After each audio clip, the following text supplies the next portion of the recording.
सुनो देखो last class में ना जो भी मैंने बातें बताई थी वो पहले कुछ कुछ डेफिनेशन थी, ठीक है। तो पहले एक बार जितनी डेफिनेशन है वो सारे सारे रिवाइज करवा दे रहा हूँ, ठीक है। उसके बाद देखना है क्या है। सबसे पहले मैंने बताया था बायोलॉजिकल असेट्स क्या होते हैं, ठीक है। बायोलॉजिकल असेट्स वो होते हैं जैसे जो एनिमल वगैरह होते हैं ना, वो इन सबको हम क्या बोलते हैं, बायोलॉजिकल असेट्स। उसके बाद जो दूसरी मैंने बताया कैरिंग अमाउंट, ठीक है भाई। कैरिंग अमाउंट का मतलब क्या होता है, अगर मेरे पास कोई असेट्स मैंने खरीदी है, ठीक, उस असेट्स में से अगर मैं कोई मेरा जो लॉस हुआ है, लॉस किस टाइप का भाई, कौन सा टाइप का लॉस था, जो मैंने लॉस का नाम बताया था, लॉस का क्या नाम था। एक तो देखो सबसे पहले तो जो डेप्रिसिएशन है पहले वो माइनस कर देते हैं, ठीक। और दूसरा सा उसमें एक लॉस का नाम बताया था मैंने, कोई सा लॉस हुआ उससे रिलेटेड, वो लॉस माइनस कर देते हैं। तो ये दो चीज़ें होती हैं। उसके बाद जो हमारे पास नेक्स्ट है वो था कॉस्ट, ठीक है भाई। कॉस्ट का मतलब क्या होता है, एक असेट्स की वैल्यू, जितने में असेट्स खरीदी गई है उसे बोलेंगे। उसके बाद अगला हमारे पास था डेप्रिसिएबल अमाउंट। डेप्रिसिएबल अमाउंट का मतलब होता है कि असेट्स की वैल्यू में से जो स्क्रैप वैल्यू है, स्क्रैप वैल्यू क्या होती है, जितने में वो कबाड़ में बिकेगी, ठीक है। तो असेट्स की वैल्यू में से जितने का हमने खरीदा है उसमें से उस कबाड़ की वैल्यू को स्क्रैप वैल्यू बोल सकते हैं, रेजिडुअल वैल्यू बोल सकते हैं, या फिर सैल्वेज वैल्यू। ये तीन चीजें अगर इसको माइनस कर देते हैं ना, तो जो हमारे पास असेट्स की वैल्यू बचती है उसी को हम क्या बोलते हैं, डेप्रिसिएबल अमाउंट बोलते हैं। अगला हमारे पास है डेप्रिसिएशन। भाई डेप्रिसिएशन क्या था पता था मैंने, डेप्रिसिएशन का सिंपल सा मतलब है fall in the value of assets. कोई असेट्स है उसकी वैल्यू में जितनी कमी आ रही है ना उसी को बोलते हैं, ठीक। अच्छा भाई सुनो, सबसे इंपॉर्टेंट बात इसमें ये थी कि अगर, अच्छा डेप्रिसिएशन का मतलब होता है कि मेरे पास एक कोई असेट्स है, ठीक है।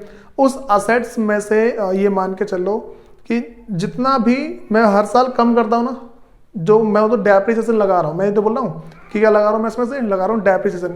तो हर साल जितना जितना कम कर रहा हूँ, कंपनी उतना पैसा अपने प्रॉफिट में से निकाल के अलग रखती जाती है ताकि जिस दिन उस असेट्स की वैल्यू जीरो हो जाए ना, उस पैसे को उठाए और नई मशीन खरीद के लेके आ जाए।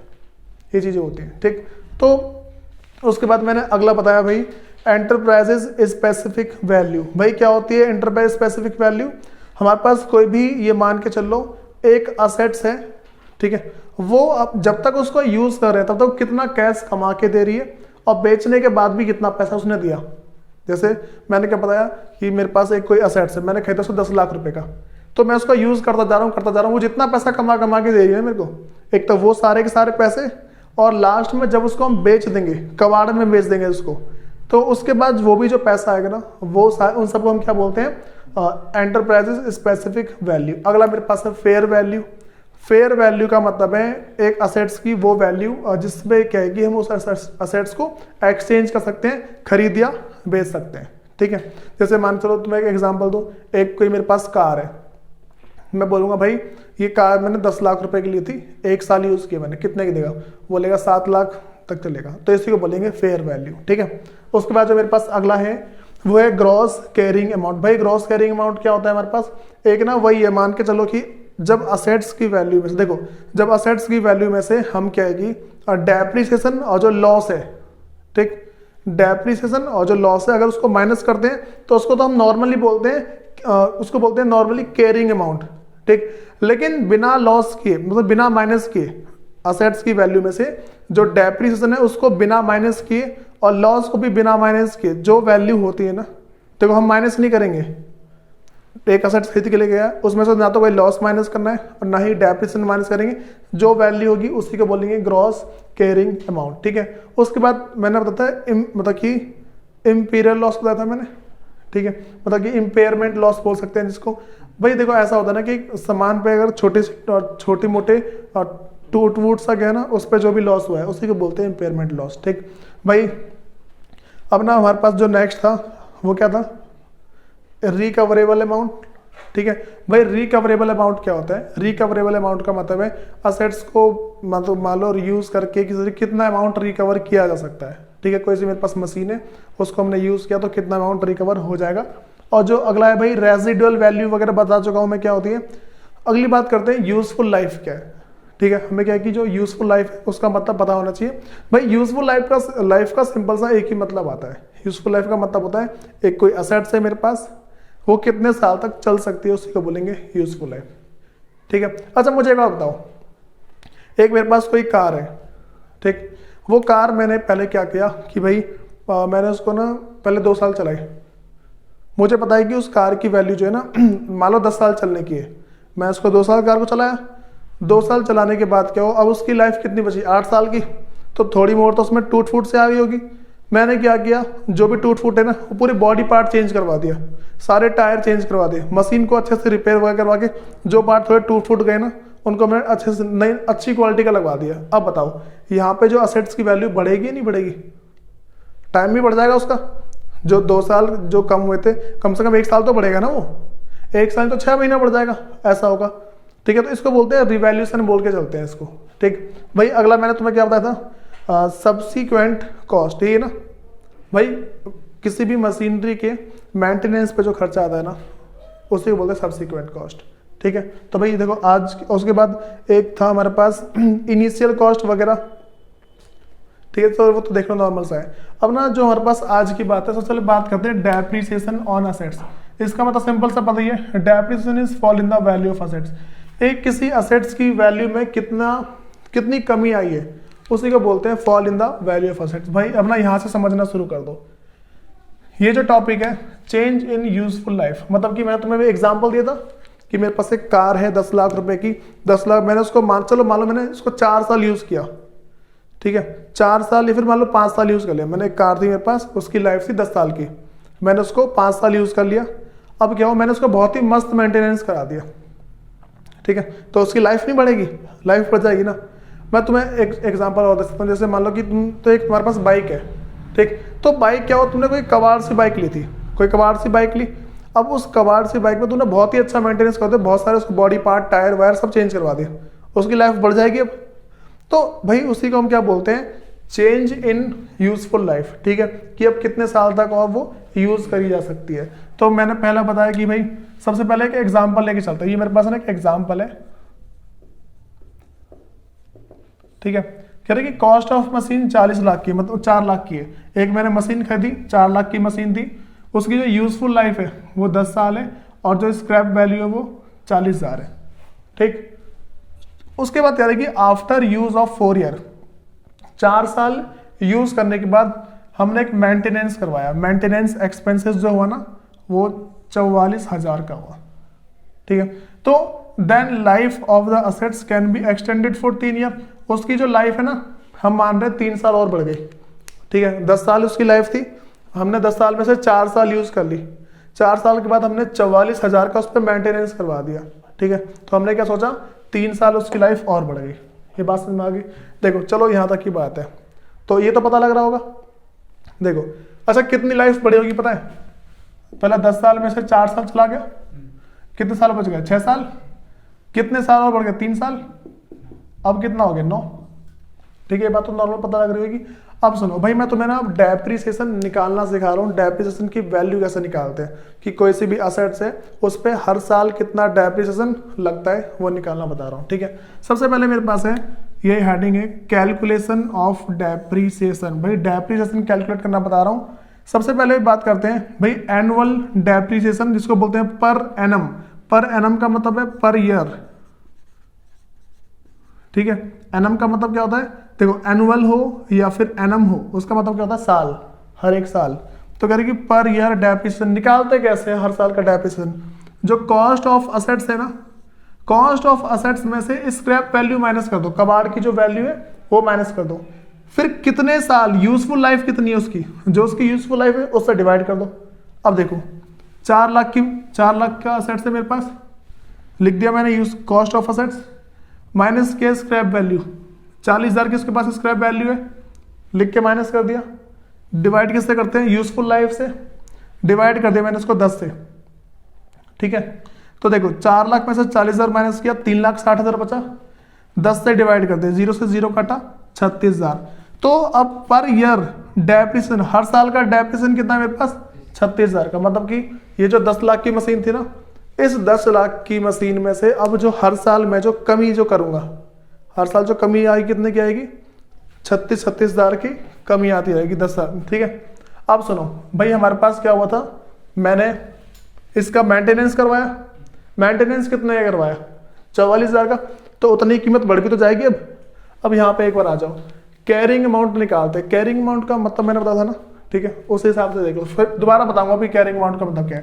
बात करते हैं carrying amount in 5th year. मान के चलो ऐसे ही मैं डेप्रिसिएशन लगाता गया 4 साल यूज किया मैंने, 4 साल यूज करूंगा तो हर साल कितना माइनस करूंगा, हर साल डेप्रिसिएशन कितना लगेगा, अभी तो मैंने 36,000, हर साल तो 36,000 था ना, तो हर साल जो 36,000 जो मैं डेप्रिसिएशन लगा रहा हूं, तो क्या क्या देखो मैंने जो ओरिजिनल कॉस्ट थी 4 लाख, एक साल का 36,000 है ना, 4 साल का कैसे निकालूंगा, 4 साल से गुना नहीं कर दूंगा। जैसे मैं तुम्हें एग्जांपल बोलता हूँ कि मैंने बोला मेरे पास एक असेट्स है 10,000 रुपए की है, ये फिर मान लो 10 लाख, मान लो 10 लाख की असेट्स है। मैंने बोला कि एक साल में मैं उसमें से 1 लाख रुपए का डेप्रिसिएशन लग रहा है, मैंने क्या बोला, एक साल में कितना लग रहा है, 1 लाख का डेप्रिसिएशन, 4 साल में कितना लगेगा, 4 लाख का लगेगा। 4 लाख कैसे पता लगा मेरे को, 4 गुने में 1 लाख, ऐसे तो लगा ना। तो वैसे तो सेम यहाँ पे जो मैंने बताया कैरिंग अमाउंट कितना है, मतलब कि जो बची हुई जो वैल्यू है ना वो कितनी है, ओरिजिनल कॉस्ट में से जो एनुअल डेप्रिसिएशन और गुने में 4। देखो मुझे क्या निकालना है, carrying amount in 5th year, मतलब कि जो 5वां साल जो चालू होगा ना उसके स्टार्टिंग में कितना अमाउंट है, जो 5वां साल जो चालू होगा उसके स्टार्टिंग में मेरे असेट्स की वैल्यू कितनी होगी, कैसे पता लगाऊंगा, जो ओरिजिनल कॉस्ट है वो, उसमें से जितना 4 साल में डेप्रिसिएशन लग गया उसे माइनस कर दो, 4 लाख माइनस 36,000 गुने में 4, ठीक है। तो अब जो भी मेरे पास बचा ना 2,56,000 बच रहा है, ये मेरे पास क्या है, return down value in 5th year, 5वें साल। देखो 4 साल यूज कर लिया मैंने पूरा, मान लो 1 साल यूज किया 36,000 माइनस, 1 साल और यूज किया फिर 36,000 माइनस, फिर 1 साल और यूज किया फिर 36,000 माइनस, फिर 1 साल और यूज किया, 4 साल यूज कर लिए। 4 साल यूज करने में मेरे पास क्या हुआ कि ये जो मैंने पूरा गुना करके फिर माइनस किया ना, तो कितना कितना बच गया, 2,56,000। ये जो 2,56,000 बच गया ना, भाई ध्यान रखना कभी भी अगर असेट्स पे हम डेप्रिसिएशन लगाते हैं, कभी अगर असेट्स पे डेप्रिसिएशन अगर लग रहा है ना, तो वो जो डेप्रिसिएशन लग रहा है मेरे पास वो होता क्या, देखो नॉर्मल सी बात है ना कि हम उसको यूज करते जा रहे उसकी वैल्यू कम होती जा रही है। मैंने बोला कि भाई 4 लाख की मशीन है, 36,000 माइनस कर दिया, ठीक भाई। ये समझो रिटर्न डाउन वैल्यू क्या होती है, एक मशीन है उस पे डेप्रिसिएशन माइनस करने के बाद जो वैल्यू बच जाती है उसी को बोलते हैं रिटर्न डाउन वैल्यू।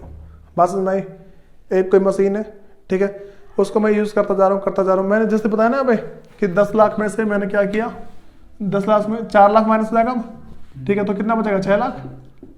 तो भाई ये जो 6 लाख है ना, ये रिटर्न डाउन वैल्यू कौन से, 5वें साल की, 5th ईयर की, क्योंकि 4 साल तो यूज कर लिया ना मैंने, तो अब तो 5वें साल की वैल्यू आएगी, वो कितनी है, 6 लाख है। इसी को बोलेंगे return down value, return down value बोलते हैं, ठीक है। अब सुनो, तो मेरे पास क्या है कि अगली बात करते हैं, यूजफुल लाइफ कितनी बढ़ गई है, कितनी हो गई यूजफुल लाइफ। अब देखो 10 साल पहले से थी, 4 साल यूज कर ली, 6 बची, कितने साल बढ़ गई, ईयर विच इज एक्सटेंडेड, 3 साल बढ़ गई थी ना। ये जो मैंने 44,000 का जो खर्चा किया था इस पे कितना बढ़ा था, 3 साल, ठीक है।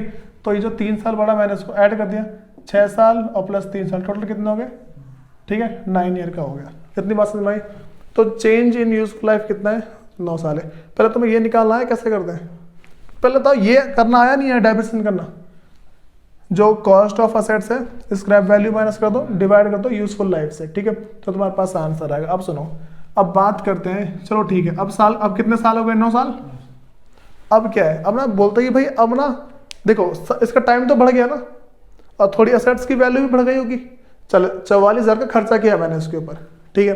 तो ये जो 44,000 का जो मैंने खर्चा किया है, अब देखूंगा अब मैं हर साल कितना कितना माइनस करूंगा। पहले 36,000 माइनस करा था हर साल, अब कितना करूंगा, देखो cost of assets in 5th year कितनी है, ये जो कॉस्ट है असेट्स की 5वें साल में, देखो इतनी थी ना मेरे पास, 2,56,000 थी।